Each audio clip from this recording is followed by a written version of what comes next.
안녕하세요. 사연의 처음을 어떻게 시작해야 할지 약간 부끄러운 마음이 듭니다. 저는 경기도 하남시에서 라이브 카페를 운영하고 있는 50대 여자입니다.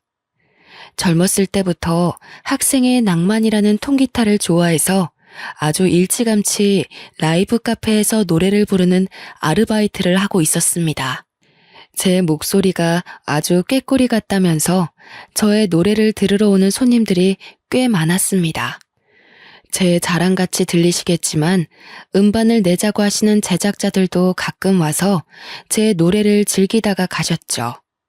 저도 가수가 꿈이긴 했지만 그 당시에 계약금을 가지고 사기를 치는 사람들도 많았고 워낙 한 곡만 내고 빚만 떠안고 사라지는 가수들이 많았던지라 감히 제가 가수가 되려고 죽기 살기로 아등바등 살거나 그러진 않았습니다. 아르바이트를 하는 내내 저에게 홀딱 반해 쫓아다니는 남자들도 여럿 있었습니다. 하지만 사장님 내외분께서 저를 참 예뻐해 주셨던 터라 그런 사람들은 다 쫓아내버렸죠.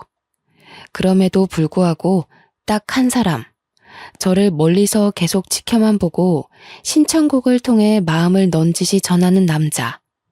그 남자만큼은 쫓아내지 않으시더라고요.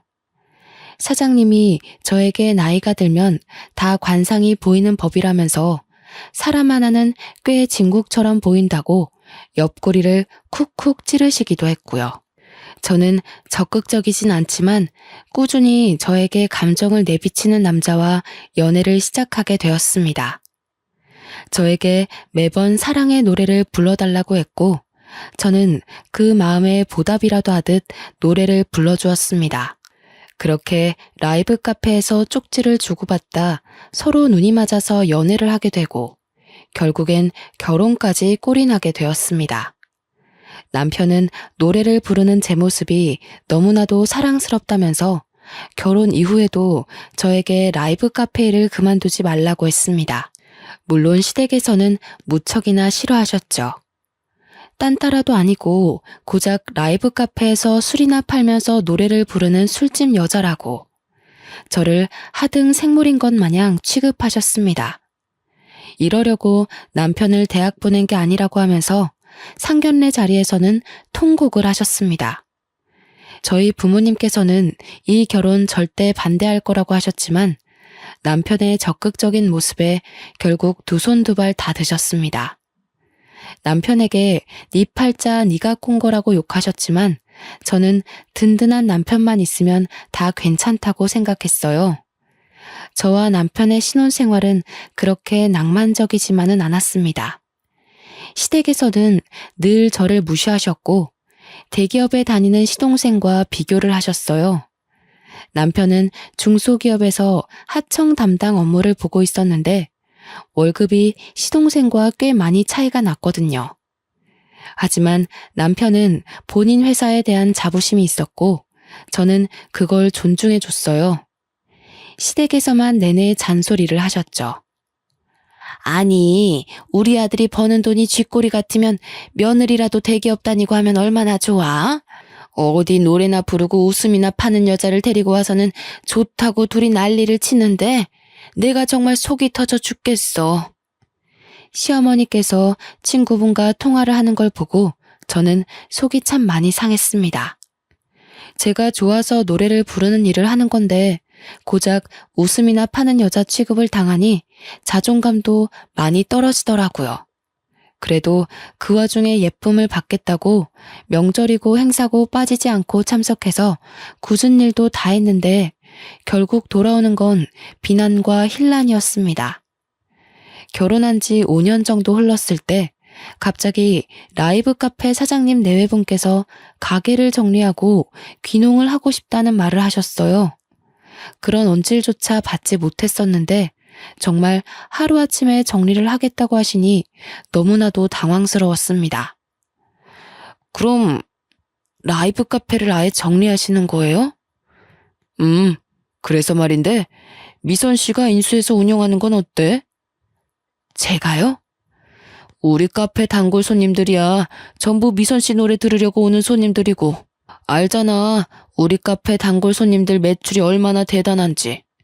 어차피 이 자리에서 할 수 있는 게 라이브 카페뿐일 텐데 미선 씨가 맡아서 하면 좋지.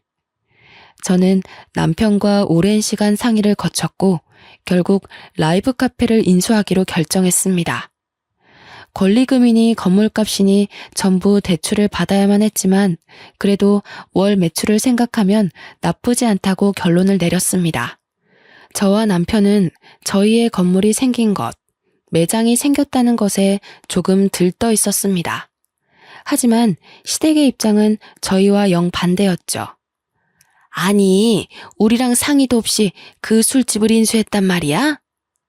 술집이라고 하기엔 음료들도 있어서 카페 정도만 생각하시면 좋을 것 같아요. 매출도 꽤 나오고 자리도 정말 좋은 자리였고요. 손님도 됐다. 무슨 술집에서 노래 부르는 것도 탐탁치 않아 죽겠는데 이제는 마담 자리까지 하겠다는 소리야? 내가 어디 가서 우리 맏며느리가 뭐하는 여자냐고 물어보면 대답을 못해. 어디 상의도 없이 그 큰 돈을 대출받아서. 엄마, 거기 장사 잘 되는 자리야. 우리 와이프 노래 들으러 오는 손님들도 엄청 많고. 내가 쪽팔려서 고개를 들고 다닐 수가 없어. 그리고 너네가 인수한다고 그 가게가 계속 잘 될 것 같아? 무슨 1, 2천도 아니고 억 단위로 대출을 받아서 그걸 사. 미쳤어? 어머님, 저희도 고민하고 결정 내린 일이에요. 그렇게 고민해서 수억을 대출받아다가 하는 일이 고작 술 파는 거 아니야. 내가 정말 속이 상해서 어디 가서 말도 못하고 숨을 쉴 수가 없다 내가. 너희 시아버지가 학교 교장 선생님까지 하고 퇴직한 거 알고 있지? 그런 교육자 집안 맏며느리가 술집에서 운영한다는 게 말이나 되는 소리니? 라이브 카페가 다른 술집과 다르다고 몇 번이나 설명을 드렸지만 어머님께서는 들을 생각도 하지 않으셨습니다. 계속해서 교육자 입안을 운운하시면서 술집에서 일한다는 게 너무나도 마음에 안 든다고 가슴을 퍽퍽 치셨습니다. 저희가 무리해서 대출을 받긴 했지만 라이브 카페 수익을 생각하면 그건 사실 아무것도 아니었어요. 몇 년만 고생하면 다 갚을 수 있을 정도로 입지가 탄탄한 자리이기도 했고요. 하지만 시댁에서는 결국 저에게 손가락질을 하기 시작했고 마음에 들지 않는 일만 잔뜩 한다면서 결국 저를 무시하고 괴롭히기 시작했습니다. 카페가 자리 잡아야 할 타이밍에 저를 매번 불러다가 일을 시키고 시집살이를 시키셨어요. 갑자기 안 하던 김장을 해야겠다면서 저에게 배추를 손질해서 절여오라고 하시질 않나. 시아버님 생신날에도 저에게 갈비찜에 잡채에 전골을 끓이라고 요구하시지를 않나. 부당하다는 생각이 들어 남편이 시부모님께 큰 소리도 내고 했지만 그들의 똥꼬집을 이길 수 없었습니다. 거기다가 시어머니께서 저를 계속해서 무시하니 시동생이라고 저에게 곱게 나왔을까요? 아니 형수, 이거 형수님이 만든 음식 맞죠? 갈비찜이요? 네네 맞아요. 왜요? 갈비가 너무 질기고 맛이 없어서요. 살림 이렇게 하면 형은 화 안 내? 너 그게 형수한테 무슨 말버릇이야? 아니 내가 뭘? 갈비찜이 맛없어서 맛없다고 한 건데 그게 죄야? 죄는 무슨 죄야. 맛없는 걸 어쩌니? 고기를 어떻게 삶았길래 이렇게 질겨? 아버지는 드시지도 못하겠다. 치워라 얘. 저는 정말 너무 화가 나서 눈물이 날 지경이었습니다. 하지만 별 수 있겠어요? 똥이 더러워서 피하는 거지 무서워서 피하는 건 아니니까요. 제가 시동생에게까지 무시를 받자 남편은 친정을 더 자주 가고 시댁에 가는 발걸음을 점차 줄여나가기 시작했어요. 저는 그 가운데서 눈치를 보고 있었지만 남편은 제게 눈치 보지 말라고 했습니다. 나는 라이브 카페에서 노래하는 당신에게 반한 거야. 내가 제일 사랑하는 모습이고 평생 보고 싶은 모습이라고. 그러니까 우리 스트레스 받아가면서까지 우리 집에 가서 그런 수모를 당하지 말자. 든든한 남편의 말에 저는 결심을 했습니다. 부당한 대우를 나서서 받지 말고 라이브 카페 운영에 더 집중하자고요. 저는 그날 이후로 시댁에서 부를 때마다 일이 바쁘다는 핑계로 피했습니다. 그리고 카페 운영에 더욱 신경을 쓰기 시작했어요. 아무래도 십수년간 한자리에서 인테리어 공사도 없이 운영했던 카페라 손님은 있었지만 다 오랜 단골 손님들이었고 젊은 사람들은 없었습니다. 저는 일단 인테리어부터 싹 바꿔나갔어요. 요즘 유행한다는 포토존이라는 것도 만들고 낡은 나무로 끼워져 있던 유리창도 통유리창으로 바꿔 개방감을 더 주었습니다. 연식이 있던 카페는 리모델링 하나도 요즘 젊은이들이 가장 좋아하는 모던하고 심플한 느낌의 신식 카페로 바뀌어 나갔습니다. 거기다가 입소문이라는 게 얼마나 무서운 건지 젊은 사람들이 SNS에 사진을 올리자 소문이 번지고 번져서 포토존에 사진 한 번씩 찍으러 사람들이 줄을 서기 시작했습니다. 라이브 카페라 아무래도 음료나 주류의 가격대가 있음에도 불구하고 손님들이 미어터지기 시작했어요. 그러자 카페의 월 매출도 이전보다 훨씬 뛰었고 월 순이익만 600만 원 이상이 나오기 시작했습니다. 저는 카페 운영도 하랴, 메뉴도 개발하랴, 노래도 부르랴 몸이 10개라도 모자랄 것 같았습니다. 결국 남편이 회사를 그만두고 라이브 카페 일을 돕기로 결정했습니다. 그러자 시댁에서는 난리가 났습니다. 그깟 술집 때문에 지금 멀쩡히 회사를 다니는 내 아들까지 일을 그만두게 해? 미쳤어! 저에게 막말을 하는 시어머니 때문에 탈모가 올 정도였지만 든든하게도 남편이 모조리 막아주었습니다. 우리 와이프 월 매출이 얼마나 되는지 알고 하는 소리예요? 제가 한 달 야근 꼬박하고 뼈 빠지게 일해도 이 사람 버는 돈의 절반도 못 벌어요. 제가 나서서 일 그만두고 돕겠다고 한 거고요. 제발 우리 일에 신경 좀 그만 쓰세요. 며느리 하나 잘못 들여서 우리 아들까지 막장으로 나가는구나. 이래서 립스틱 실뻘건 거 바르고 다니는 애들이랑은 어울리지도 못하게 했어야 했는데 아이고 이제 우리 둘째 장가 간다고 상견례 하자는데 첫째 내가 술집 한다고 내가 어찌 말을 하겠니? 내가 그 자리에서 고개라도 들고 살겠니? 그럼 상견례에 저희는 안 갈게요. 그럼 됐죠? 남편은 화를 내면서 동생의 상견례 자리에 불참하겠다고 선언했습니다. 시어머니께서는 그래 차라리 잘 됐다며 되려 소리를 치셨지만 남편은 굴하지 않았습니다. 진짜 안 갈 거냐고 물어보니 사과하기 전에는 죽어도 안 가겠다고 하더라고요. 상견례 날짜가 다가오자 시아버지께서 저에게 전화를 하셨습니다. 아무리 그래도 형이 상견례에 안 온다고 하면 가족 간에 불화가 있어 보이지 않겠냐? 너희가 고집 그만 꺾고 얌전히 참석하고 입 조심하다 가거라.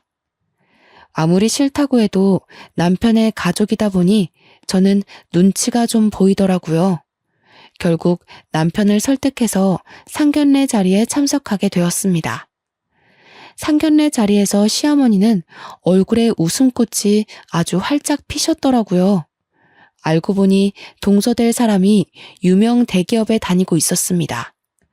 시동생이랑 사내 커플이라고 하더니 그렇게 소원하던 대기업 며느리를 드디어 보시게 된 거예요. 저희는 아무 말도 안 하고 자리만 지키고 있었는데도 불구하고 예비 동서가 저를 보는 눈빛이 영 이상하더라고요.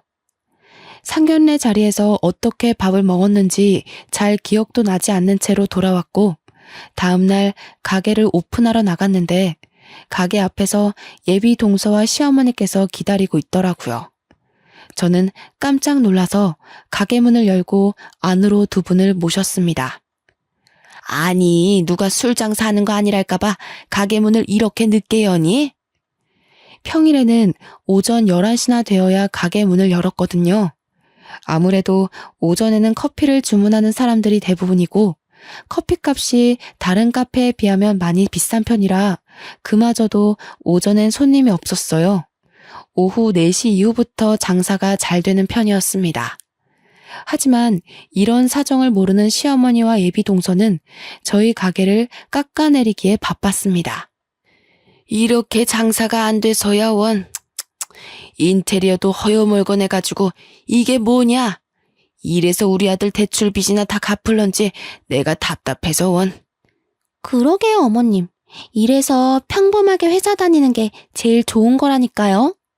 맞다, 맞아. 그것도 대기업 다니는 게 최고지. 내가 그래서 우리 둘째네는 걱정이 없어요. 근데 어머님 말씀대로 인테리어가 좀 촌티나네요. 요즘은 이런 북유럽 스타일로 잘 안 하는데. 우리 둘째 며느리가 조금 일찍 왔으면 그런 것도 다 조언해주고 좋았을 텐데. 저 가방끈 짧은 애가 뭘 알겠어. 저는 너무나도 화가 났지만 꾹 참아야 했습니다. 예비 동서와 시어머니의 짝짝꿍이 얼마나 잘 맞던지 저는 완전 꽂아놓은 보리자루 취급이었습니다. 아무리 인테리어의 유행이 바뀐다고 해도 여전히 포토존에서 사진을 찍기 위해 방문하는 손님들도 많았고 젊은 층 사람들도 단골이 늘어서 장사는 나름 대박이었거든요. 제가 얼마나 버는지는 전혀 모르는 시댁 식구들에게 솔직히 설명해주고 싶지도 않았고요. 그렇게 제 속을 뒤집고 사라진 뒤 저는 예비 동서에게도 마음을 닫기로 굳게 결심했습니다. 그렇게 시동생과 동서가 결혼을 하고 얼마 지나지 않아 가족 모임에서 또 저희를 비교해가며 무시해대는 시어머니 때문에 남편은 머리 꼭대기까지 화가 나버렸습니다. 예, 첫째야, 와서 설거지해라. 어머님, 저 지금 과일 깎고 있는데요. 동서가 가서 좀 도와줄래? 제가요? 예, 내가 너 보고 하랬지 둘째 보고 하라 그랬니? 어디 대기업 다니는 며느리 손에 물을 묻혀. 너 평소에도 설거지에 음식에 카페에서 맨날 하는 일인데 시댁 와서 하는 게 싫다 이거야? 그 소리를 들은 남편이 열받아서 시댁을 뒤집어 엎어버렸죠. 대기업. 무슨 대기업이 감투라도 됩니까? 끽 해봐야 월급쟁이면서 우리 와이프 손에는 물 묻혀도 되고요. 저 앞으로는 여기 안 오겠습니다. 대기업 다니는 동생네 부부나 챙기세요. 남편은 제 손을 잡고 시댁을 빠져나왔어요. 그 이후부터는 남편이 명절이든 행사든 시댁에 절대 가지 말자고 하더라고요. 그리고 그 약속을 지켜주었습니다. 저에게 오라고 난리치는 시어머니를 완벽하게 차단해 주었어요. 남편은 명절 수고비라며 동서에게 돈을 송금하고는 일절 시댁 방문을 하지 않았습니다. 솔직히 시댁에 가지 않아도 돼서 좋았고 또 그런 강단 있는 남편의 모습에 저희 친정에서도 무척이나 좋아하셨고요. 그러던 와중 장사는 점점 잘 되고 가게에 줄을 서는 사람들이 늘어가자 저희는 고민을 하게 되었습니다. 가까운 자리에 땅이 나면 건물을 하나 새로 올릴까 하는 그런 고민이요. 안주값을 올렸음에도 불구하고 손님들이 자리가 없다고 불평을 하며 줄을 섰거든요.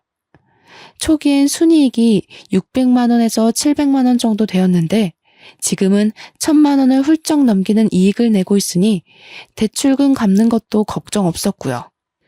원래 가게 크기도 작은 편이 아니었기에 솔직히 새 건물을 사는 게 맞는지 고민이 많이 되었습니다.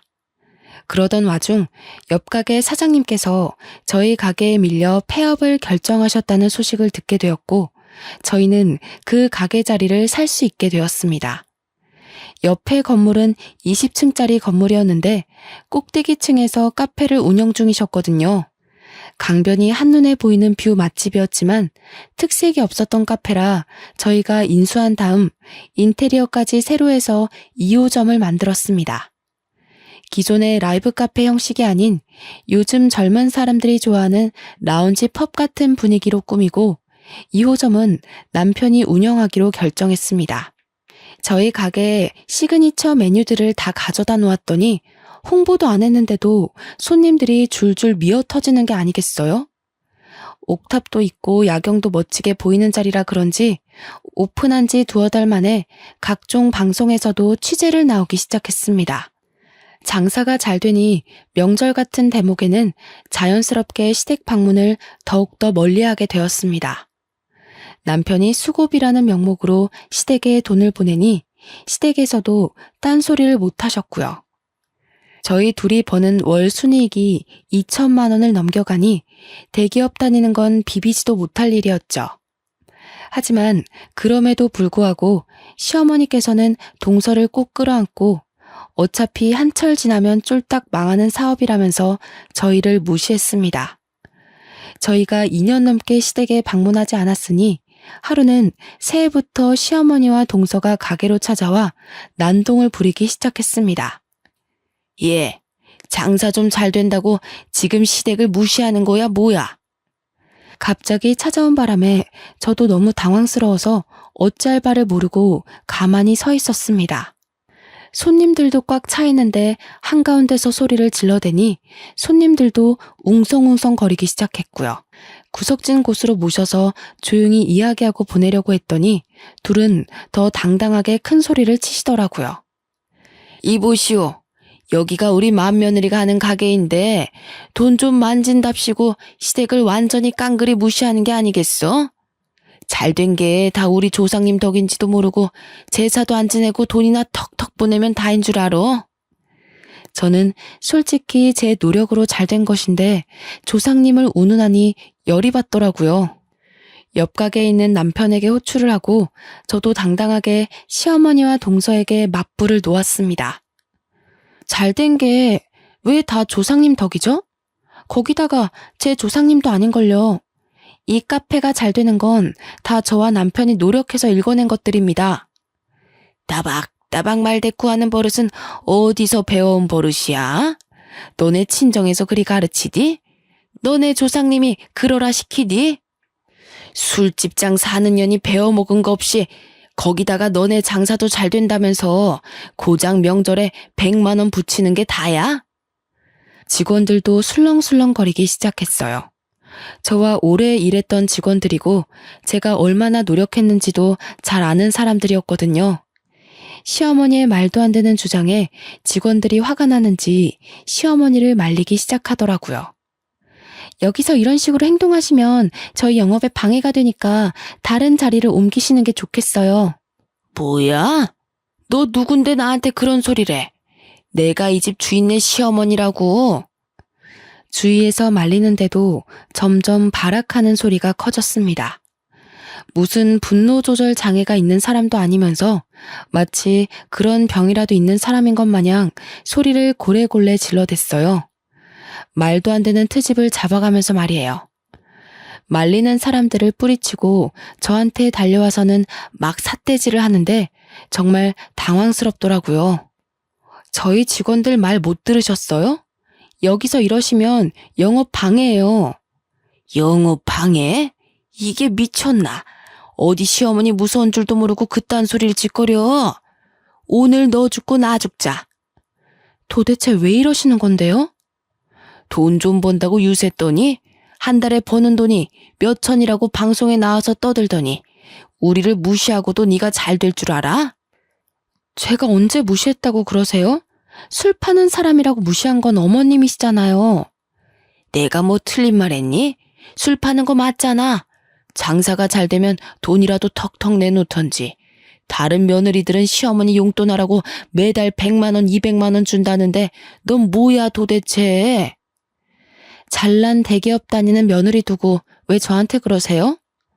어머 형님, 제가 버는 게 되면 얼마나 된다고 그러세요? 잘 될수록 나누면서 살아야 한다고 하던데 형님 너무 욕심 많은 거 아니에요? 그럼 동서도 장사해. 어디 대기업 다니는 애 보고 이딴 술 장사나 하라는 거야? 말 같지도 않은 소리로 저에게 쏘아대는데 주위를 둘러보니 카페에 왔던 손님들이 전부 핸드폰으로 사진 찍고 동영상 촬영을 하고 있더라고요. 결국 남편이 경찰과 함께 등장했고 시어머니는 경찰까지 불렀다면서 난리가 났습니다. 영업방에 운운하더니 지 시어머니 무서운 줄 모르고 경찰을 불러? 나가세요.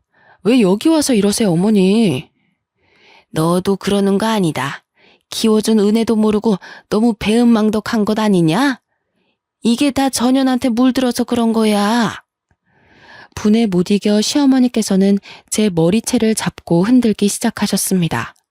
경찰이 놀라서 시어머니를 제게서 떼어놓으려고 했고 저는 머리채가 잡힌 채로 이리저리 끌려다녔습니다. 옆에서 제잘제잘 거리면서 시어머니 편을 들고 얄밉게 굴던 동서는 경찰이 등장하자 꿀먹은 벙어리가 되어 입을 꾹 다물었고요. 시어머니는 결국 영업방해 및 상해죄로 경찰과 함께 경찰서로 가게 되었습니다. 다시금 카페가 잠잠해지자 시키지도 않았는데 직원들이 서비스라며 각 테이블에 음료를 나르기 시작했어요. 그러자 손님들께서도 해프닝이라고 여기시더라고요. 저에게 다가와서 동영상 다 찍어두었다면서 증거가 필요하시면 보내드리겠다고 했어요. 남편은 그런 손님들에게 증거 영상을 다 받아다 두었습니다. 남편과 함께 경찰서로 가니 동서와 시어머니께서 조서를 쓰고 있더라고요. 제가 도착하자 저를 있는 힘껏 째려보시는데 정말 무슨 소리를 해야 할지 모르겠더라고요. 경찰이 저에게 조서를 써야 한다고 해서 옆자리에 앉았더니 저를 향해 비난을 퍼붓기 시작했습니다. 영업방해는 무슨 얼어 죽을 영업방해야? 내가 시어머니가 되어서 그 정도 말도 못해? 그리고 경찰관님, 쟤네들이 한 달에 버는 돈이 얼만지 아시오? 돈을 벌면 어른한테 갖다 바쳐야지.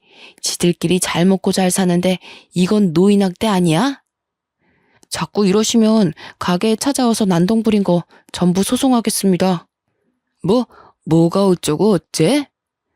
아주버님, 서운하게 뭘 그렇게까지 말씀을 하세요. 그저 가족끼리 서로 돕고 살면 좋은 거죠.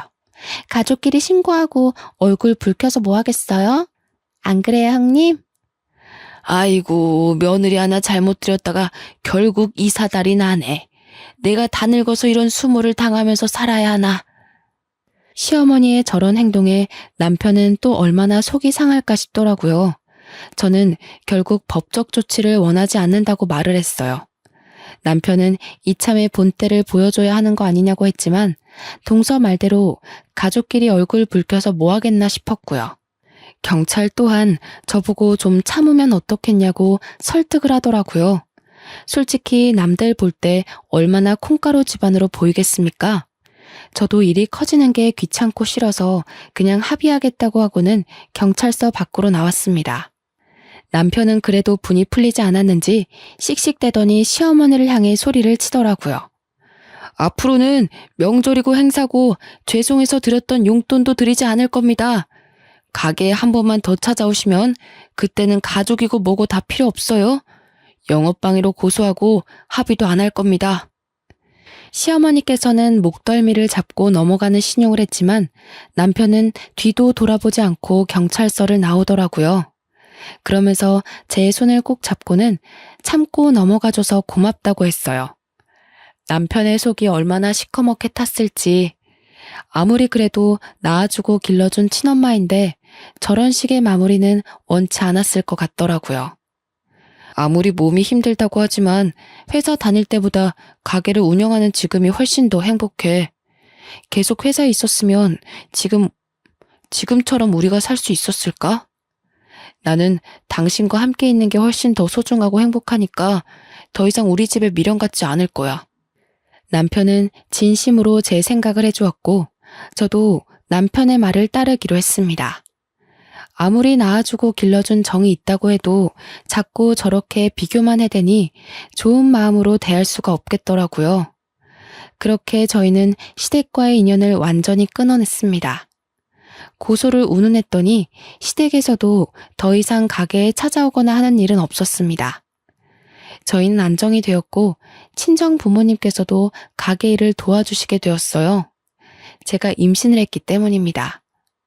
오랜 시간 아이가 생기지 않아 어느 정도 포기하고 있었는데 마음의 안정을 찾아서 그런 건지 자연적으로 임신이 되었습니다. 나이가 많았던 탓에 검사할 것도 많고 조심해야 해서 친정 부모님께서 저의 빈자리를 채워주셨습니다. 남편은 친정 부모님께 2배로 더 잘해드렸어요. 시댁의 몫까지 더 잘하겠다고 했습니다. 그렇게 3년의 시간이 지났고 저는 돌이 지난 아이를 키우면서 가게 일도 다시 복귀를 했고요. 아이는 친정 어머니께서 봐주시기로 해서 걱정이 없었습니다. 그러던 도중 남편이 무슨 고민이 있는지 며칠 동안 안색이 영 나쁘더라고요. 때가 되면 남편이 말을 해주겠지 싶어 기다렸는데 밥까지 잘못 삼키는 걸 보고 도무지 안 되겠다 싶어 물어보았습니다. 그러자 남편의 입에서 한숨과 함께 놀라운 말이 쏟아졌습니다. 어머니께서 쓰러지셨다고 하시네. 쓰러지셨다니? 그게 무슨 소리야? 나도 며칠 전에 들었어. 갑자기 쓰러지셨는데 뇌혈관이 막혔다네. 뇌성마비가 와서 몸에 반을 못 쓴다고 하셔. 어머, 그럼 병원에 계신 거야? 일단 시술은 끝나서 퇴원은 하셨는데 간병인을 두자고 해도 외부인은 싫다고 고집을 부려서. 동서가 병수발을 들고 있다는 거야? 회사는? 회사도 그만뒀다네, 오늘. 동생이 혼자 버는 것도 한계가 있고 부모님 연금도 많이 나오는 건 아니라서. 알고 보니 시어머니 성격이 한가닥 하시니까 동서를 엄청나게 구박하는 것 같더라고요.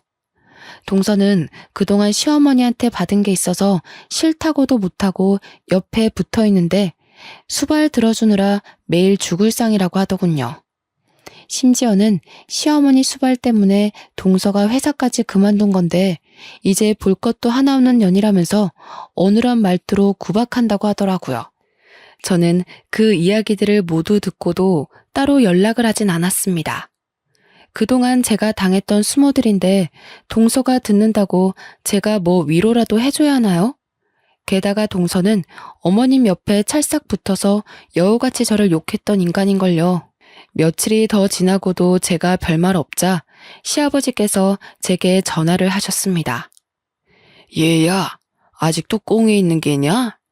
네가 그래도 맏며느린데 좀 도와줘야 하지 않겠니? 제가 왜 도와드려야 하는데요? 못 배워먹은 거 티내지 말고. 지금 네 시어머니가 그렇게 힘들게 버티고 있는데. 지금 무슨 소리를 하시는 겁니까? 이제 와서 아쉬우세요? 저희 보고 술 장사한다고 무시할 땐 언제고 돈 필요하니까 저희 찾으시는 겁니까? 마음이 약해져서 고민했었는데 아직도 이러시다니. 잘 알겠습니다. 죽어도 안 도와드릴 겁니다. 다신 연락하지 마시라고요. 남편은 제 전화를 빼앗더니 다시는 전화하지 말라고 버럭 소리를 지르고는 전화를 끊어버렸습니다. 사실 저도 그렇게 모질게 대할 마음은 없었는데 아직 마음의 앙금이 남아있는지 소리가 곱게 안 나오더라고요. 며칠이 더 지나자 시댁에서 정말 발등에 불이라도 떨어졌는지 이제는 동서가 저에게 전화를 했더라고요. 아이를 낳고 단 한 번도 방문한 적 없는 시댁이라 솔직히 시어머니께서 쓰러지셨다는 이야기를 들었을 때 아이를 데리고 한번 방문을 해야 하나 싶긴 했거든요.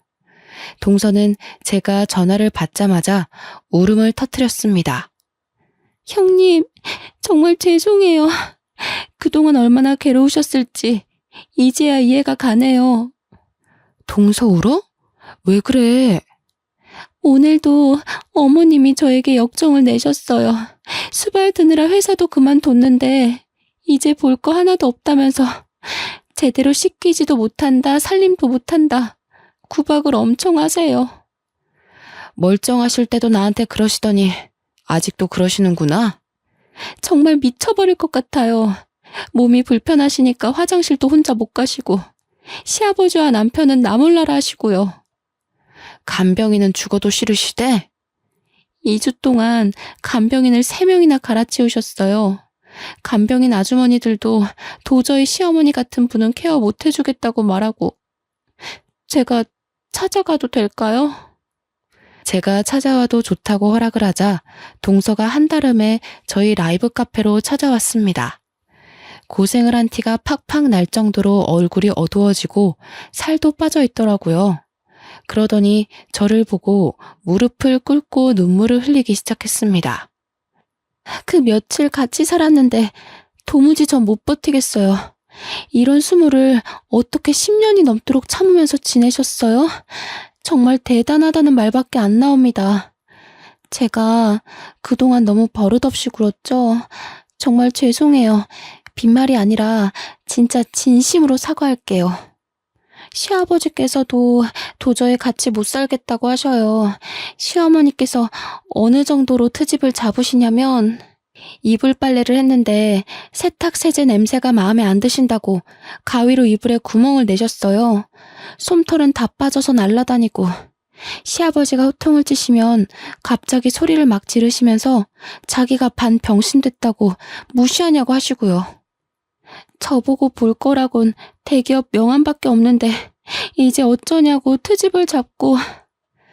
같이 이야기를 듣던 남편이 한숨을 푹푹 내쉬는데 그때마다 미련이 뚝뚝 떨어지는 것 같더라고요. 하지만 남편은 제게 효도를 강요한 적이 단 한 번도 없었습니다. 거기다가 시댁에 방문하자고 말을 꺼낸 적도 없었고요. 여기서 칼을 쥔 건 저라고 생각했습니다.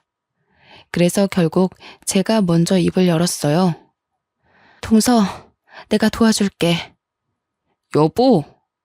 솔직히 그동안 시어머니와 동서가 나한테 했던 행동들이나 말이나 나한테 너무나도 상처였기 때문에 도와주고 싶지 않았어. 그래도 내 남편이 나에게 얼마나 지극정성으로 잘했었는지 알고 있기 때문에 내 남편의 엄마라서 도와줘야겠다고 하는 거야. 결코 동서를 용서하거나 동서를 좋아해서 하는 일은 아니야. 감사합니다. 감사해요, 형님. 남편도 제 손을 꼭 잡아주었습니다. 저는 바로 행동으로 옮기기 시작했어요. 좋든 싫든 시어머니를 요양원으로 옮기기로 결정했습니다. 남편과 동서와 함께 좋다는 요양원을 다 둘러보기 시작했고 서울에서 거리가 멀지 않고 시설이 최신식으로 리모델링 되어 있는 곳으로 결정했습니다. 요양원 가격이 비싸긴 했지만 저희 경제 수준에 부담이 될 정도는 아니었습니다. 동서도 이렇게 좋은 곳이라면 어머님께서도 편하게 지낼 수 있을 거라고 동의했고요. 시부모님을 찾아뵙는 건 솔직히 내키지 않았지만 그래도 이야기는 전해야 할 것 같아서 아이를 데리고 시댁에 방문했습니다. 시아버지께서는 아이를 보고 내심 좋아하시더라고요. 그리고 아버님께만 솔직하게 요양원을 계약하고 왔다고 이야기를 했습니다. 그래, 고맙다. 지금이라도 이렇게 마음 바꿔서 해준다니 고맙구나. 그동안 저희에게 뱉은 말들이 있어서 그런지 더 말은 못하시고 고맙다고만 하시더라고요. 결국 시어머니는 요양원으로 이송되었고 저희는 매달 자동이체를 하고 있었습니다. 그 이후에도 시아버지께서 아이가 보고 싶다는 의사를 넌지시 밝히셨지만 솔직히 저는 내키지 않아서 가보진 않았습니다. 그런데 한 3개월쯤 지났을까? 동서에게서 연락이 오더라고요. 형님, 큰일 났어요. 요양원에서 어머님 모셔가라고 연락이 왔어요. 그게 무슨 소리야? 요양원에 무슨 일 있대? 글쎄, 요양보호사 머리채를 쥐어 뜯으셨대요. 요양보호사가 어머님 씻기다가 손톱 때문에 등이 살짝 긁혔는데 자기를 무시하는 행동이라면서 노인학대가 어쩌고 저쩌고 하면서. 요양보호사 머리채를 잡아서 쫓겨난다는 이야기지? 네, 이번 주 내로 당장 비워달라고. 지금 요양보호사들 전부 어머님 방에 들어가기 싫다고 하신대요. 관리가 안 되어도 너무 안 된다고 당장 모셔가라고. 어떡하죠? 남편과 저는 하는 수 없이 동선회로 가서 대책을 강구했습니다. 결국 두 번째 후보로 두었던 다른 요양원에 급하게 연락을 했고 마침 자리가 있다고 하여 그쪽으로 옮기게 되었습니다. 하지만 한 달이 좀 지났을까? 두 번째 요양원에서도 같은 이유로 어머님의 퇴소를 요청해왔습니다. 김말자 할머님, 몸도 불편하시고 정신도 힘드신 거 다 알죠. 하지만 너무 갑질이 심하세요. 보호사들한테도 2년 전년 하는 것도 모자라서 내는 돈이 얼만데 밥을 이따위로 주냐고. 우리 영양사 선생님 얼굴에 국그릇을 집어던져서 지금 선생님들이 환자분 고소할 거라고 난리 났다고요. 저희는 결국 세 번째로 요양원으로 옮기기로 했습니다. 이번에는 제가 직접 시어머니를 찾아갔습니다.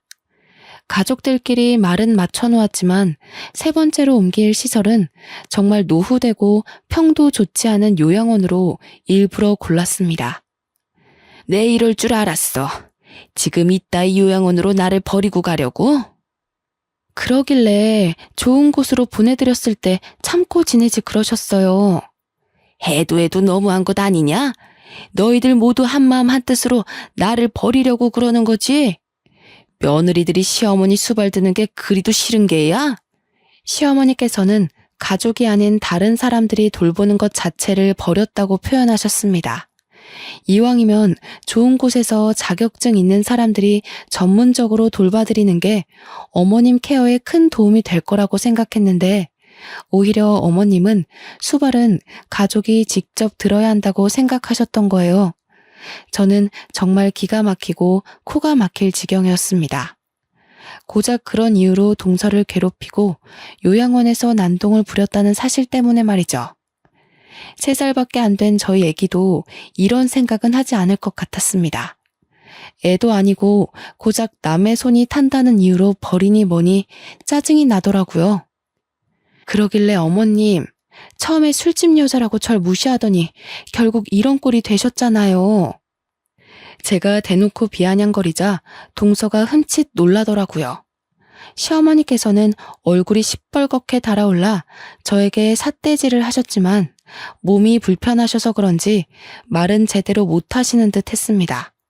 제 돈으로 처음에 그런 비싼 요양원 넣어드린 거였어요.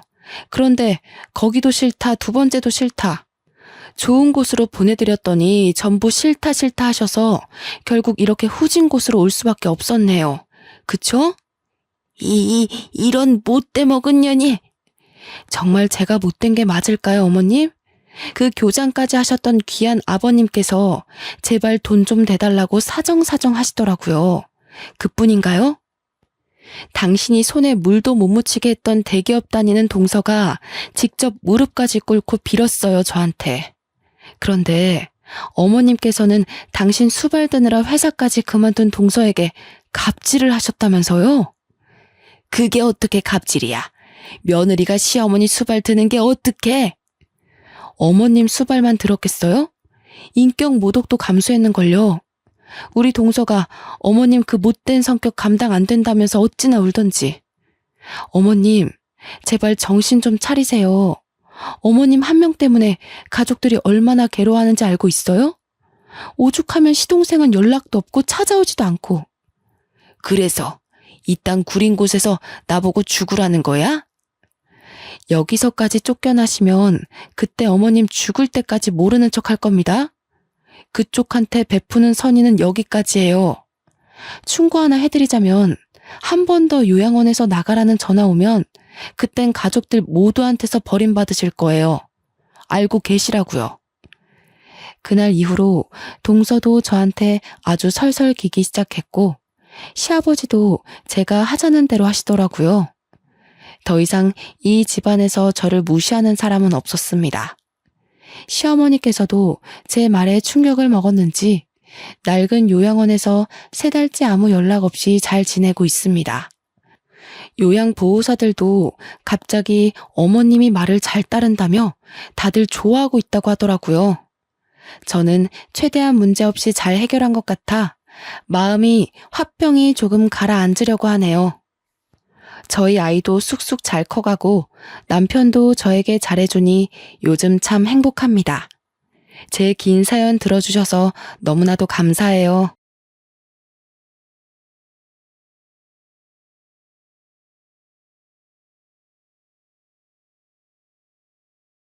안녕하세요. 저는 인천에 살고 있는 30대의 평범한 여성이랍니다. 세상에 별 사람들이 다 있듯 별의별 사연들을 품고 살잖아요. 그런데 저는 제가 이 일을 겪기 전까지는 그렇게 크게 힘든 일이 없었습니다. 너무 충격적인 일이라 30년 동안 조용했던 삶에 폭탄이 한 번에 떨어진 건가라는 생각이 살며시 들기도 했는데요. 그런 제 사연 다들 한 번만 들어주시길 바랍니다. 전 원래 어려서부터 결혼을 일찍 하고 싶어 했어요. 오죽하면 고등학생 때도 결혼 노래를 불러서 저희 아빠께서는 그렇게 빨리 집을 떠나고 싶냐며 서운해하셨고 친구들은 제가 1등으로 결혼할 거라 생각했죠. 저 역시 제가 1등으로 결혼할 줄 알았습니다. 그러나 현실은 제 꿈을 이루기에는 너무 버거운 존재였어요. 늘 자연스럽게 만나서 연애하는 걸 좋아했던 편인데 그러다 보니 결혼 상대로는 부족한 면들이 보였고 결국 헤어짐으로 이어졌습니다. 그들이 특별히 뭘 잘못했다기보다는 결혼까진 아닌 연애 있잖아요. 제가 이렇게 헤매고 있을 때 주변 친구들은 오히려 저보다 빨리 시집을 가기 시작했고 애를 낳고 사는 모습을 보니 마냥 부러웠습니다.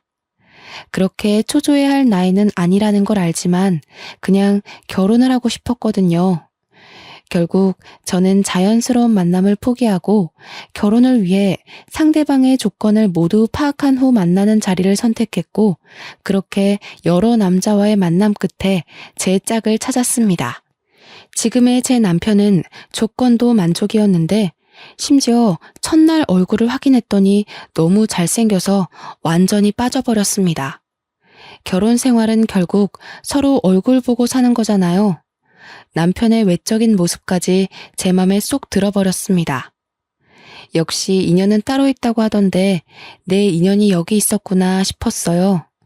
남편도 저도 서로 결혼을 전제로 만나는 거라 연애 초기부터 자연스럽게 결혼에 대한 얘기를 주고받으면서 계획을 세웠습니다. 그리고 전 이 연애가 마음에 무척 들었어요. 뭔가 시간 낭비하는 것 같지도 않고 조건도 알맞지만 무엇보다 진심으로 서로 사랑해서 하는 결혼이니 더욱 좋았죠. 저만큼이나 결혼을 서두르고 싶어 했던 남편은 만난 지 1년도 안 된 상태에서 제게 프로포즈를 했습니다. 예상치도 못하게 받은 프로포즈는 잊을 수 없는 감동으로 남았고 저희는 바로 결혼을 준비했어요. 친정 부모님은 남편을 두 팔 벌려 환영하시는 분위기로 친아들처럼 반겨주셨고 남편도 저희 부모님께 살갑게 정말 잘했습니다. 그리고 시댁에 인사를 하러 갔을 때도 똑같은 분위기였어요. 저희 집도 꽤 밝고 유쾌한 분위기인데 시댁도 화목함이 인상적이었습니다. 특히나 시부가 굉장한 사업가셔서 경제적 여유가 있으신 편인데도 오히려 검소하신 게 정말 좋았어요. 남편에게는 위에 누나와 아래 여동생이 있었고 시댁에 인사를 하러 갔을 때 모두 함께 뵙습니다. 오느라 고생했네. 어서 와요. 네, 안녕하세요. 저는 성미연이에요, 아버님, 어머님. 그래요. 오느라 힘들었을 텐데 어서 들어와요. 임금님 수라상 저리 가라 할 정도로 한상 가득 차려서 저를 환대해 주셨고 좋은 분위기 속에 함께 식사를 했습니다. 처음엔 형식적인 대화들로 시작해서 슬슬 어색함이 풀렸죠. 그리고 시부께서는 제게 정말 마음에 쏙 든다며 첫 대면에 통과를 아주 통쾌하게 외치시며 배웅을 해주셨습니다. 양가에 모두 인사를 마치고 나니 결혼한다는 게 실감이 나기 시작하면서 양가 부모님 모두 저희를 좋게 봐주시니 다행이었어요. 이 얘기를 제 친구들에게 했었는데 몇몇 친구들은 더 살아봐야 안다고 말해주기도 했고 몇몇 친구들은 시댁 제대로 만난 것 같다면서 부럽다고 하기도 했습니다. 제가 사람 보는 눈이 정확하지는 않지만 느낌상 시댁 잘 만난 것 같다는 생각을 하긴 했어요. 사실상 형님의 신우까지 있으면 조금 쉽지는 않죠. 그러나 제 결혼 생활은 그렇지 않았습니다. 결혼 후에 오히려 형님과 신우랑 따로 만나면서 데이트도 하고 그렇게 잘 지냈어요. 특히 형님은 저를 엄청나게 챙겨주셨습니다. 제가 자기 여동생 같이 느껴진다면서 혹시 살면서 어렵고 힘든 일이 있으면 무조건 형님께 털어놓고 의논하라고 말해주었죠. 마치 제게 친언니라도 생긴 것처럼 의지를 많이 했습니다. 시댁과 저희 신혼집이 차로 40분 정도 거리였고 결혼하신 형님네는 1시간 거리였어요. 그리고 미혼인 신혼애랑은 20분 거리로 가장 가까웠죠. 신우는 미혼이기도 하고 아직 젊어서 친구들과 시간을 많이 보내는 탓에 자주는 못 봤는데 1시간 거리에 사는 형님은 저랑 놀겠다며 그 힘든 거리를 왔다 갔다 해주셨습니다. 하도 저희 집 쪽으로 자꾸 오셔서 이번에는 제가 가겠다고 하면 절대 안 된다고 막으셨거든요. 그래서 정작 저는 형님네 동네에 못 가봤습니다. 한 번은 제가 형님에게 물어봤어요. 형님, 근데 왕복 2시간이 넘는데 매번 이렇게 오시는 거 안 힘드세요? 다음에는 진짜 제가 갈게요. 무슨 소리야. 옳게. 힘든 거 하지 마. 나는 운전하는 것도 좋아하고 그래서 상관없는데 옳게는 여리여리한 게 꼭 힘든 일 하면 쓰러지게 생겼잖아. 에이, 무슨 소리예요, 형님. 저 그렇게 연약한 사람 아니에요. 정말 다음에는 한번 초대해 주세요. 형님만 매번 저 위해서 고생하셔서 마음이 불편해요. 난 동생이 밑으로 둘이나 있잖아. 그래서 그런가 이렇게 하는 게 더 편해. 올케가 우리 동네로 오고 그러면 오히려 불편해서 제대로 놀지도 못할 것 같아. 그니까 그런 거 신경 쓰지 말고 보자. 얼굴 보는 게 중요하지. 누가 오고 가면 어때? 형님은 여장부 스타일의 정말 당차신 분이라서 안 친했을 때는 약간 무서웠는데 막상 친해지고 보니 이렇게 다정하신 분이었죠. 제가 힘들까봐 그게 싫어서 본인이 매번 저를 보러 오시던 분이셨고 올 때 또 빈손으로 오지도 않으셨습니다. 밑반찬이나 여자 몸에 좋은 것들을 막 사다 주시곤 했어요. 형님이랑 친해지면서 속마음도 들어볼 수 있었는데 제게 넌지시 말을 하더라고요. 옳게. 우리 부부 벌써 결혼 7년 차인가? 그런데 왜 애가 없는지 안 궁금했어? 그런 걸 뭘 궁금해해요. 요즘 딩크 부부도 많고 부부 사생활인데 뭐하러 물어요, 형님. 고맙네. 나는 아기를 정말 낳고 싶었고 꼭 낳아야 했거든? 근데 3년 동안 애가 안 생기는 거야. 그래서 남편이랑 병원을 가서 검사를 해봤더니 내 자궁이 약해서 애를 못 갖는데. 말 그대로 불임인 거지. 의사한테 그 말 듣는데 너무 서글픈 거 있지? 그래서 남편이랑 그냥 둘이서 쭉 살기로 했어. 형님, 마음고생 심하셨겠어요. 아, 그때 생각하면 뭐 전부를 잃은 기분이었지. 실제로 전부를 잃은 것도 맞고. 그래서 나는 도준이가 결혼한다고 옳게 데려왔을 때 너무 기쁘더라고. 둘이 잘 살다가 자연스럽게 애도 낳을 거고, 그럼 조카 생기는 거잖아. 난 진짜 조카한테 뭐든 다 해줄 거야, 옳게. 언제일지는 모르겠지만 태어날 아기는 좋겠네요. 형님, 정말 아픈 상처를 저한테 이렇게 꺼내주셔서 감사해요. 그간 왜 형님네는 아기가 없는지 살짝 궁금하긴 했는데 이날 형님의 말을 듣고 마음이 참 많이 아프더라고요. 또 한편으로는 부담 갖지 말라면서 말은 했지만 내심 조카를 얼마나 바라고 계실까 싶기도 했죠. 저희 부부는 아기를 늦게 가질 생각도 없었고 자연스럽게 가질 생각이었기 때문에 하루빨리 좋은 소식을 들려드려야겠다 싶었습니다. 저를 챙겨주는 좋은 마음은 형님뿐만이 아니었죠. 시부모도 정말 과했습니다. 명절이 되어 시댁에 가기라도 하면 제가 힘들까봐 오히려 형님과 신우에게 일을 시키고는 하셨죠. 자꾸 그런 모습들이 오히려 부담스러워 정말 괜찮다고 제가 하겠다고 나서면 남편까지 나서서 저를 쉬게 했습니다. 저 정말 괜찮아요. 다 같이 얼른 하고 쉬는 게 좋죠. 저도 할게요. 무슨 소리야. 얼른 방에 가서 쉬고 있어. 이런 거 젊어서부터 자꾸 하면 몸 상해. 그래, 옳게. 나랑 도희가 할 거니까 얼른 가서 쉬어. 아, 정말 괜찮아요. 그냥 같이 할래요. 어디 아픈 것도 아닌데 저만 왜 특별 대우를 받아요. 그게 우리 집안 룰이야. 며느리라고 막 부려먹는 거 난 딱 질색이야. 그니까 얼른 들어가서 쉬다가 저녁 먹을 때 나와.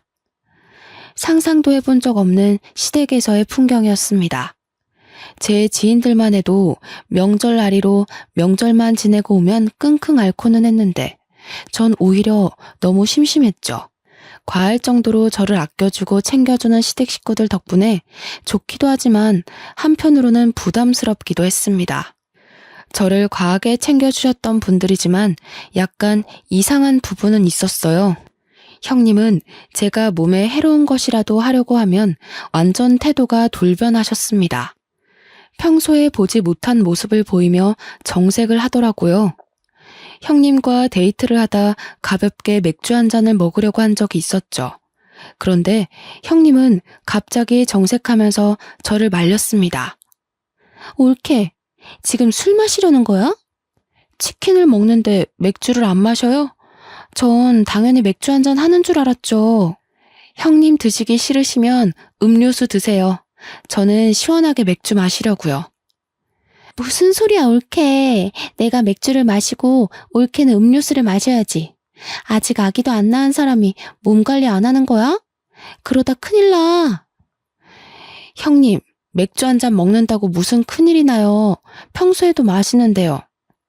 평소에도 마신다고? 그러지 마, 올케. 몸 관리는 똑바로 해야 해. 그러다 나처럼 애 못 가지면 정말 어쩌려고 그래. 그걸 원하는 거야? 네? 그건 아니지만 형님, 혹시 화나신 거예요? 나 지금 화났거든? 몸 관리 좀 잘해줘. 다 큰 성인이 맥주 한 잔을 마신다고 화를 내는 걸 보고 황당했습니다. 제가 임신 중에 마시는 것도 아니고 심지어 임신 준비를 하고 있는 것도 아닌데 너무 과하지 않나 싶었죠. 이때부터 형님의 행동을 유심히 보게 되었어요. 그렇게 유심히 보니까 형님이 제게 과하게 막는 것들이 있다는 걸 알았죠. 너무 자극적인 음식이나 건강에 해로운 음식들은 절대 먹지 못하게 했고, 형님이 해다 주는 반찬이나 먹자고 하는 음식들은 전부 산모에게 좋은 음식이나 여자에게 좋은 음식이었습니다. 물론 가볍게 생각하면 임신을 생각하고 있는 저를 위해서 노력해 주신다고 생각할 수 있지만 결코 가볍게 생각할 수 있는 문제가 아니었죠. 왜냐면 시모도 가만히 있는데 왜 형님이 나서서 임신 압박을 은근히 주는 건지 모르겠더라고요. 이게 말로만 듣던 임신 압박이구나를 내심 깨닫게 되었습니다. 평소에는 천사 모습을 한 형님이셨지만 저렇게 제가 본인의 뜻에 어긋난다 싶으면 완전히 정색한 호랑이로 돌변하고는 했죠. 그런 모습들이 점점 불편해지기 시작할 때쯤 아니나 다를까 형님은 대놓고 제게 물어봤습니다. 올케, 그나저나 아직 소식은 없는 거야? 네? 어떤 소식이요? 어떤 소식이냐니. 당연히 임신이지. 아, 네, 아직 없죠. 왜 아직 없어? 한참 불타오를 신혼인데. 아직 없으면 문제 있는 거 아니야? 그런데 그렇게 천하태평하게 있는 거야? 형님, 저희 결혼한 지 이제 2달 조금 넘었어요. 아직 걱정할 정도는 아니잖아요. 무슨 소리를 하는 거야? 젊은 사람들은 혼전 임신에 허니문 베이비로 바로 임신하는 마당에. 가만 보면 올케는 너무 안일하게 생각하는 것 같아? 그런 게 아니라 아직 그렇게 급하지가 않아요. 이 사람도 그렇고 저도 그렇고. 그건 올케 생각 아니야? 올케가 자꾸 그렇게 생각하고 말하니까 정작 도준이는 그런 마음이 아니어도 말 못하는 거 아니냐고. 형님, 그런데 왜 화를 내세요? 제가 뭘 잘못한 건가요? 임신을 하는 건 저희 부부가 선택할 일이고 저희끼리 알아서 하겠다고 분명 말씀드렸는데 매번 왜 그러세요? 저 형님이 자꾸 이러시는 거 너무 불편해요. 올케, 불편이고 뭐고 지금 그게 중요한 게 아니야. 내일 나랑 어디 좀 가자. 오후에 시간 꼭 비워도.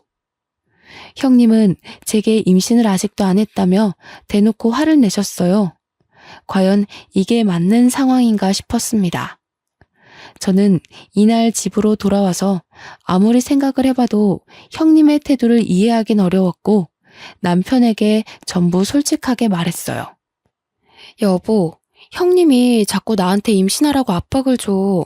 한두 번도 아니고 술 마시면 몸 관리 안 한다고 뭐라고 하고 조금 매운 거 먹어도 뭐라고 하시는데 처음에는 그러려니 했거든? 근데 이게 계속 쌓이고 쌓여서 이상하다 싶었는데 오늘은 대놓고 화를 내더라니까? 대체 형님 왜 그러셔? 당신이 이해 좀 해줘. 그래도 누나가 당신 끔찍하게 생각하고 챙겨주잖아. 누나는 애를 엄청 원했는데 불임으로 애 못 낳은 거 알잖아. 그러니 조카가 보고 싶겠지. 그 과한 마음이 당신을 힘들게 했나 보다. 혹시라도 너무 과하면 말해줘. 내가 자제시킬 테니까. 나도 그렇게 생각하고 이해하려고 한 건데 도가 지나치잖아. 내가 임신을 언제 하든 솔직히 형님이 신경 쓰실 부분은 아니잖아. 어머님, 아버님도 가만히 계시는데 형님이 왜 그러셔? 그렇지, 맞지. 누나가 조금 과했네. 당신이 이해 좀 해줘. 남편에게 말했지만 돌아오는 대답은 이해를 해달라 뿐이었습니다. 솔직히 저도 형님이 불임이라는 말을 듣고 조카를 원해서 그렇겠다고 생각을 하면서 이해하려고 노력을 많이 했었죠. 하지만 저렇게 대놓고 화까지 내는 걸 누가 쉽게 이해하겠어요. 기분이 너무 나빴지만 꾹 누르고 다음 날이 되었습니다. 형님은 이날 제게 어딘가를 가자고 했지만 솔직히 가기 싫었어요. 가기 싫어서 빈둥빈둥 하고 있는데 아주 칼같이 저를 데리러 왔고 어디 가는지도 모르고 우선 차에 탔습니다. 제가 차에 타서도 내내 어디 가는 거냐고 물었는데 대답을 안 해주는 거예요. 자꾸 말을 돌리고 회피하는 게 느껴져서 뭔가 이상하다고 싶었습니다. 그렇게 한 상가 건물 지하 주차장을 들어가는데 그 건물은 병원 건물이었죠. 얼핏 산부인과를 본 것 같아서 제가 혹시나 하는 마음에 차에서 내리지 않고 물어봤습니다. 형님, 설마 지금 산부인과 가는 거예요? 산부인과 가는 거 맞는데? 여기가 내 지인이 의사야. 그래서 잘해줄 거야. 걱정하지 말고 얼른 가보자. 자연 임신이 어려운 거면 빨리 시험관이든 뭐든 해야지. 그렇게 넋 놓고 있을 때가 아니거든. 형님, 정말 뭐 하시는 거예요? 저랑 의논도 안 하시고 병원을 데려오세요. 지금 이거 너무 선 넘는 행동인 거 아시죠? 정말 많이 참으려고 노력하고 있는데 오늘은 도저히 못 참겠네요. 검사를 받더라도 제가 알아서 받을 거니까 제발 저희 부부 일에 신경 좀 꺼주실래요? 가긴 어디를 가. 여기까지 왔으면 검사라도 하고 가라니까. 검사하는 게 뭐 어려운 것도 아닌데 대체 왜 그래 어린애처럼. 제가 지금 검사하는 게 어려워서 이래요? 형님 행동하시는 게 기분 나쁘니까 그렇죠. 저는 형님이 잘 챙겨주셔서 진심으로 좋고 감사했는데 아무래도 적당히 선을 두고 보는 게 좋겠네요. 당분간은 따로 찾아오지 말아주세요. 전 그렇게 차에서 내렸고 저를 부르는 형님을 무시한 채 가버렸습니다. 집으로 오는 길 내내 아무리 생각해도 너무 화가 나는 거예요. 막말로 형님이 뭔데 저렇게까지 설치는지 모르겠고 불편하다 못해 오만정이 다 떨어졌습니다. 남편이 퇴근해서 돌아올 때까지 전 기다렸다가 남편에게도 말했어요. 나 오늘 형님 손에 이끌려서 강제로 산부인과 가서 검사받을 뻔했어. 나한테 한마디 상의도 없이 병원까지 갔다고. 내가 대체 어디까지 이해를 해줘야 하는데? 말 좀 해봐. 아, 정말이야? 누나가 너무 심했네. 내가 누나한테 그러지 말라고 말할게. 그러지 말라고 말하는 게 아니라 대체 왜 그러냐고 좀 물어봐. 나도 궁금해 죽겠으니까. 어머님, 아버님도 나한테 임신 강요를 안 하시는데 왜 형님이 저렇게 계속 스트레스를 주는 건데? 그리고 어디 한번 물어보자. 당신도 사실 아기를 빨리 원하는데 나 때문에 말 못하고 있다는 게 맞아? 아니, 뭐 꼭 그런 거는 아니고 그냥 빨리 생기면 좋기는 하지. 나한테는 그런 말 한 적도 없잖아. 그런 생각이 있으면 당사자인 나한테 말을 해야지. 왜 형님한테 말해서 전해 듣게 만들어? 결국 당신도 문제야. 이날 남편에게 엄청나게 퍼부었습니다. 형님을 대신해 남편에게 화풀이를 한 거죠. 남편은 한참을 제 말을 들어주다가 사실은 아이를 원한다면서 빨리 낳고 싶다고 말을 했어요. 이런 말을 아내인 제게 했으면 정말 좋았겠죠. 왜 저한테 안 하고 형님에게 했는지 모르겠더라고요. 전날 남편이 형님에게 연락해서 앞으로 제게 임신에 대한 압박을 주지 말라고 말하는 걸 얼핏 들었지만 모른 척 했습니다. 이후 형님은 정말 미안하다고 연락이 몇 통 왔었어요. 조카를 너무 원했는데 아무래도 본인의 방식이 잘못이었다며 사과를 한다고 했죠. 우선 사과를 받아줄 거지만 적당히 거리를 뒀으면 좋겠다고는 말했습니다. 예전처럼 너무 자주 만나는 건 원치 않는다고 말했어요. 이 말을 잘 포장해서 돌려서 말을 했고 형님도 알겠다고 하셨죠. 이미 제대로 정이 떨어졌고 불쾌함을 너무 느낀 상황이라 예전 사이로는 절대 돌아갈 수 없다고 생각했습니다. 또 형님의 진짜 모습을 봐버려서 그런가 더욱 예전처럼 지내기 싫었어요. 형님이 보고 싶든 보기 싫든 시댁에 가야 하는 명절은 돌아오고 형님이 싸운 후 처음 맞이하는 명절이 되어 시댁에 갔습니다.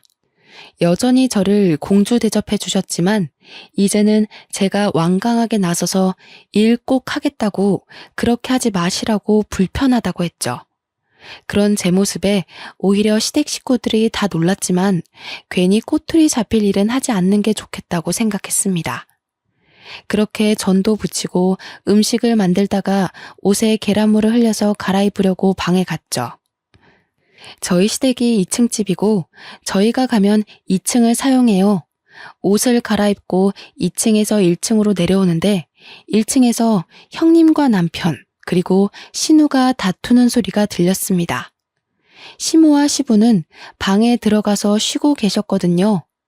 저는 뭔가 직감적으로 이건 꼭 내가 들어야 한다고 생각을 해서 엿듣기 시작했죠. 그럼 이게 다 나 때문이라는 거야? 애초에 이건 도준이 네 탓이지. 결혼한 지가 언젠데 아직도 애 한 명을 못 만들어? 너 바보냐? 어디 부족해? 그만들 좀 해. 다 들리겠다고.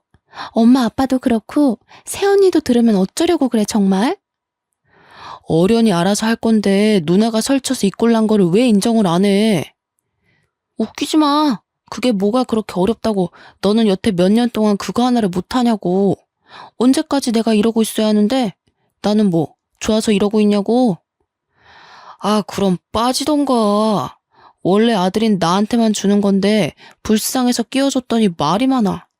내가 경고하는데 누나 설치지 마.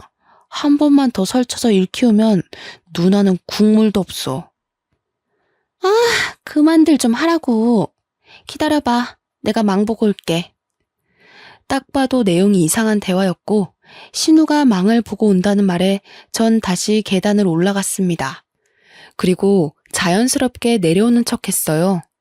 마주친 신우에게는 뭐 가질러 가냐고 물었고 저를 보고 깜짝 놀란 신우는 어색하게 그렇다며 올라갔습니다. 내려와서 아무렇지 않게 음식을 하는데 아무리 생각해도 저 대화에 대해 너무 물어보고 싶었죠. 그러나 물어본다고 대답해줄 사람들은 아니었기에 머리를 굴려봤어요.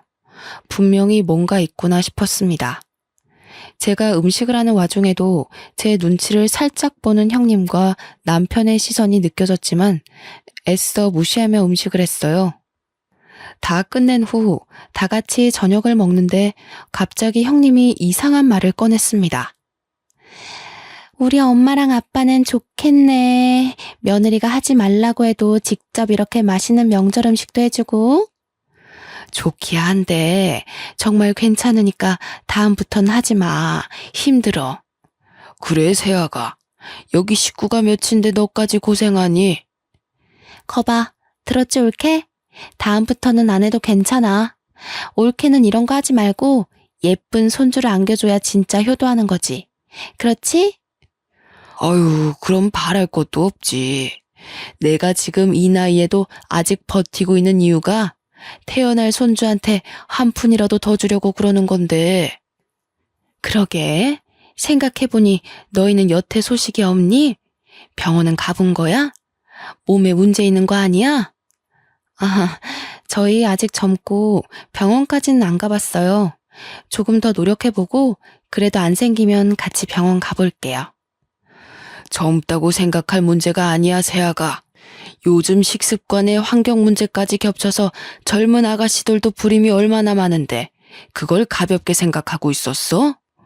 조금 실망인데. 하루빨리 병원 가서 결과 알려주도록 해. 내가 다른 건 다 세아가 너 편하게 해주지만 이 문제는 쉽게 넘어갈 게 아니야. 네, 알겠습니다. 딱 봐도 병원 가서 검사시키려는 형님의 속셈이 보였죠. 대화 내용도 그렇고 저렇게까지 해서 저를 병원에 데려가는 모습도 그렇고 아무래도 뭔가 있다는 생각을 떨쳐낼 수가 없었습니다. 저는 명절이 끝나면 신우를 찾아가기로 생각했어요. 신우는 형님과는 다르게 소극적이고 성격도 굉장히 착했습니다. 그래서 분명 계속 파고들면서 물어보면 대답을 할 수밖에 없을 거라 생각했어요. 남편에게도 티내지 않고 신우에게 오랜만에 데이트하자며 연락했습니다. 혹여나 이걸 형님이나 남편에게 말할까봐 신우네 집 근처에 볼 일이 있어서 왔다면서 아주 자연스레 밑밥을 깔았어요. 그리고 신우는 의심 없이 반갑게 저를 만나러 나왔죠. 신우와 저녁을 맛있게 먹고 조용한 카페를 찾아가서 대화를 나눴습니다. 솔직하게 뭐냐고 물어볼까 아니면 은근슬쩍 알고 있는 척 물어볼까 엄청 고민했어요. 신우 성격상 제가 뭘 알고 있어야 스스로 실토할 것 같아서 아는 척 연기를 시작했습니다. 아가씨, 나는 우리 식구들 다 진심으로 아주 좋았는데 어머님 아버님 빼고는 나한테 다들 진심이 아니었더라? 아가씨도 그렇고 그래서 너무 속상하던데? 네? 언니 그게 무슨 말이에요, 갑자기? 뭐든 꼬리가 길면 다 걸리는 법이거든. 셋이서 작정하고 나 하나 바보 만들면 끝까지 내가 모를 거라고 생각한 거야? 그나마 내가 오늘 아가씨를 만나러 온 이유는 앞길이 아직 창창하고 젊으니까 기회를 주려고 온 거야. 나한테 모든 걸 자백하면 선처해줄 의향이 있어. 그렇지만 조금이라도 다르게 말하면 오빠랑 형님처럼 똑같이 처벌받게 할 거야. 네? 그게 처벌할 수 있다고요? 아닌데, 그럴 리가 없는데. 나 시간 없어. 선택해서 얼른 말해. 새언니, 정말 미안해요. 저도 언니 볼 때마다 너무 죄책감 느꼈는데 이미 약속은 해서 어쩔 수 없었어요. 지금이라도 뭐든 다 할 테니까 제발 처벌은 하지 말아주세요. 저 아직 시집도 못 갔는데 제발요. 울며 불며 신우이가 말한 내용은 충격 그 자체였습니다. 시부모에게는 재산이 꽤 있는데 남자 손주를 낳는 자식에게 막대한 재산을 물려주겠다고 자식에게 약속을 했답니다. 거기다 유일하게 아들인 우리 남편이 남자 손주를 낳으면 시부가 회사까지 물려주겠다고 했다더군요. 그런데 시부 연세가 꽤 있으셔서 하루빨리 회사를 누군가 물려받아야 했고 정 자식들에게 소식이 없으면 전문 경영인에게 넘기겠다고 했다네요.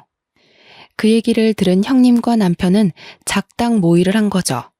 형님은 이미 불임으로 아이를 낳을 수 없으니 남편이 아들을 낳으면 3분의 1로 셋이서 재산 분할하자는 각서를 썼다고 합니다. 이 사실은 시부모는 당연히 모르고 이 남매들끼리 저지른 일이죠. 상황이 이러니 당연히 제가 빨리 아이를 가져야 했고 형님은 소식이 없는 제가 혹시라도 본인처럼 아이를 못 가질까봐 검사까지 시키려고 했던 겁니다. 전 이 사실을 알고 너무 소름이 끼쳐서 말을 못하고 있었어요.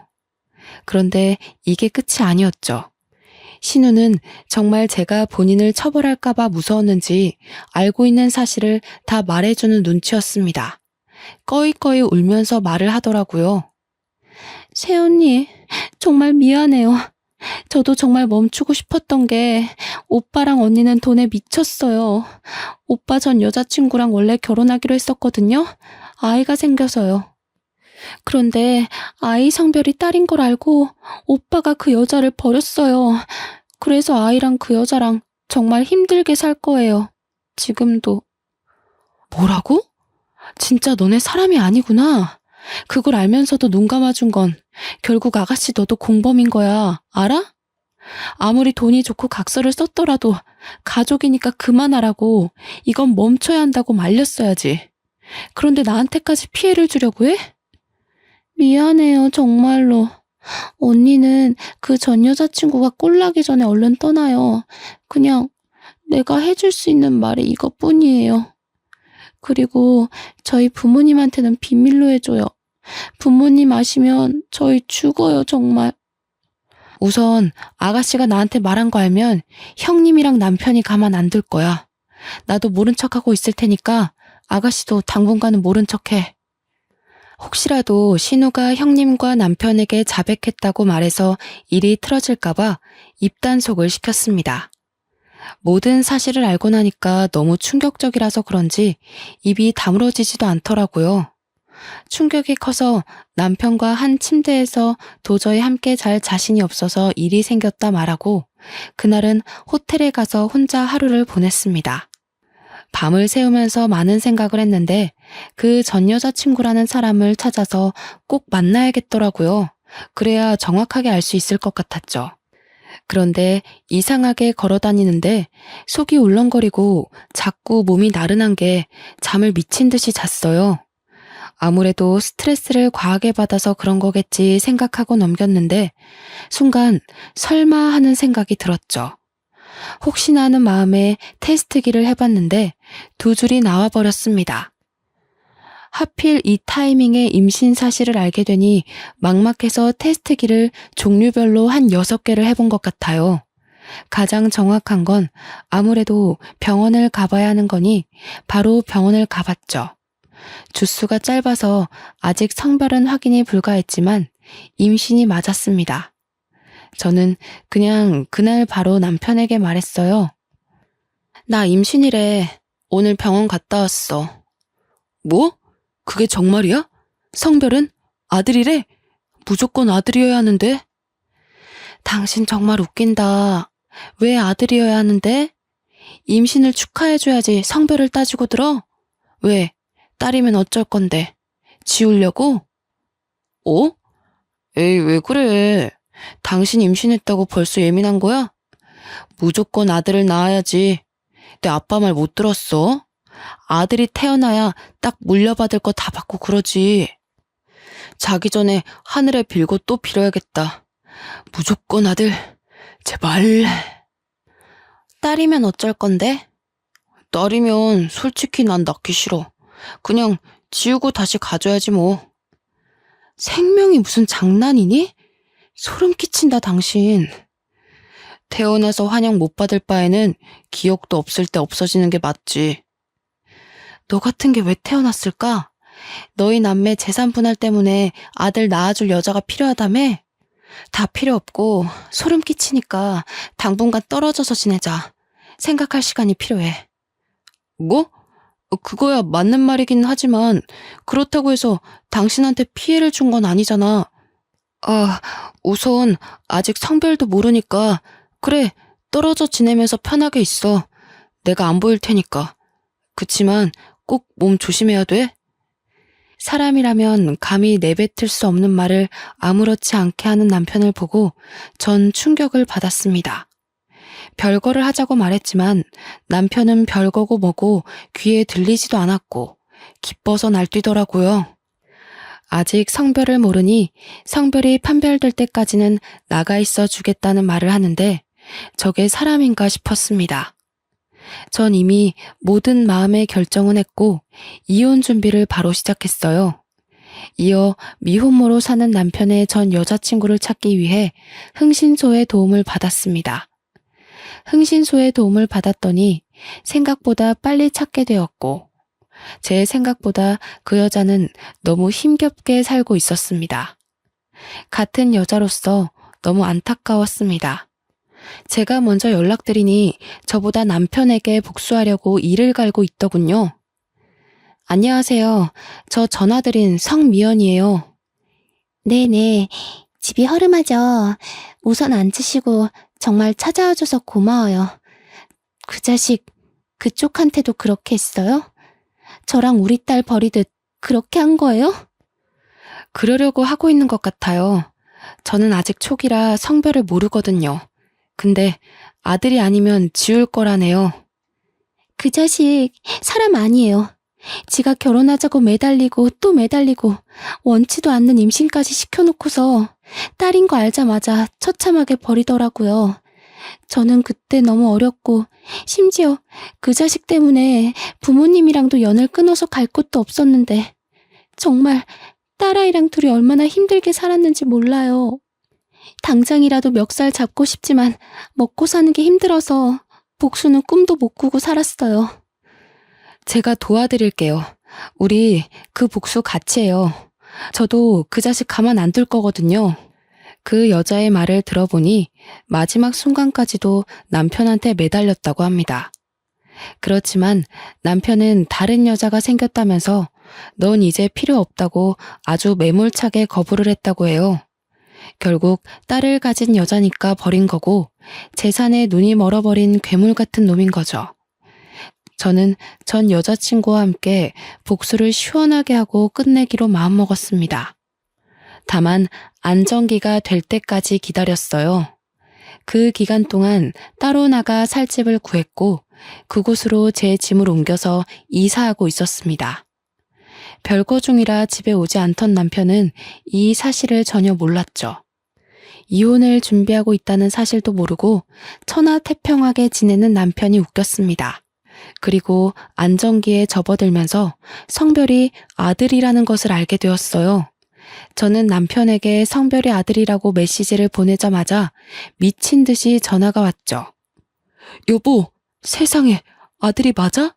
사실이야? 고생했어. 역시 우리 여보는 해낼 줄 알았어. 내가 정말 사랑하는 거 알지? 뭐 갖고 싶어? 내가 다 사줄게.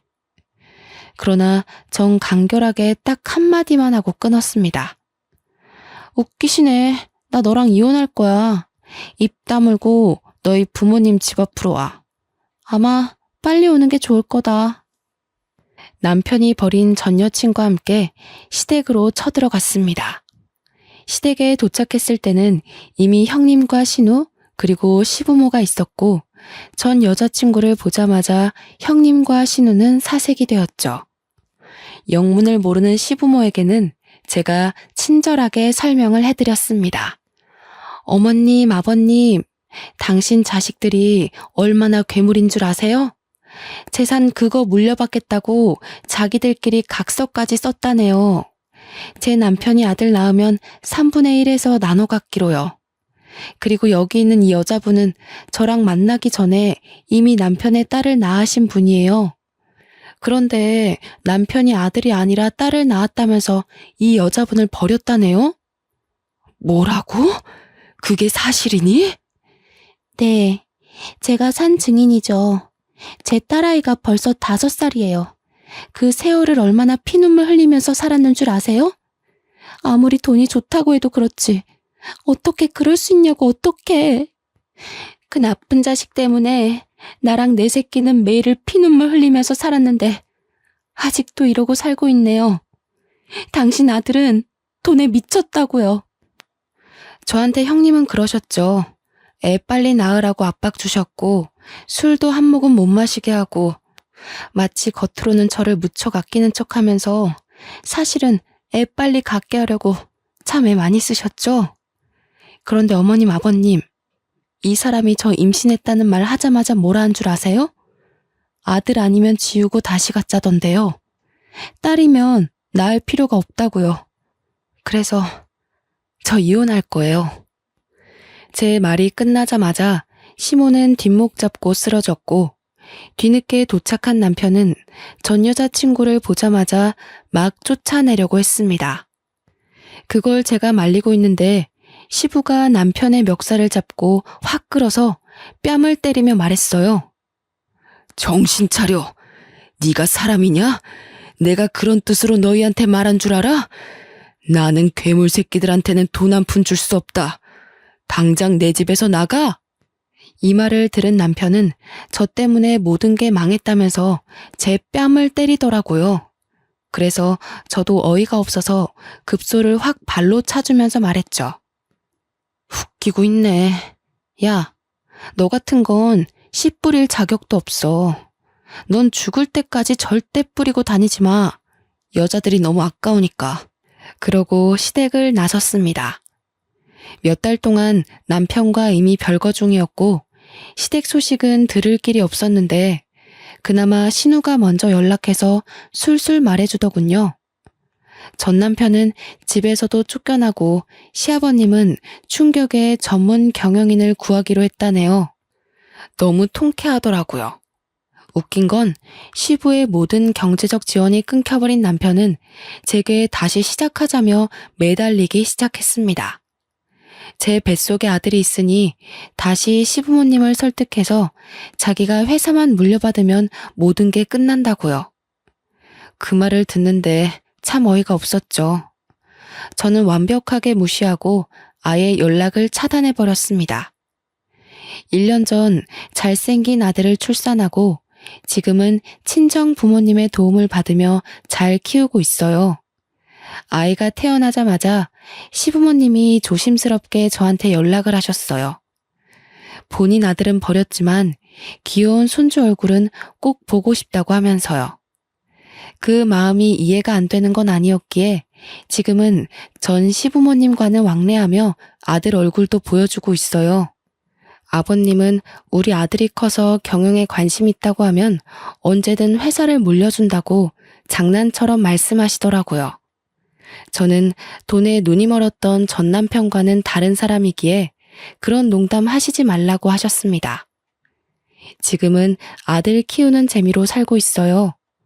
어찌나 하루하루 쑥쑥 크는지 한시라도 눈을 뗄 수가 없을 정도로 귀엽더라고요. 아, 그리고 남편의 전 여친분도 시부모님이 책임지고 좋은 집으로 이사도 해주셨고 모자란 생활비도 지원해 주신다고 그러더군요. 시부모님은 착하신데 어떻게 그 핏줄에서 악마 같은 전 남편이 태어났나 아직도 모르겠어요. 그래서 저는 아들을 키우면서 돈이 전부가 아니라는 것을 제대로 가르쳐 줄 생각입니다. 제 사연을 읽어주신 분들도 모두 행복하시길 바라며 마무리할게요.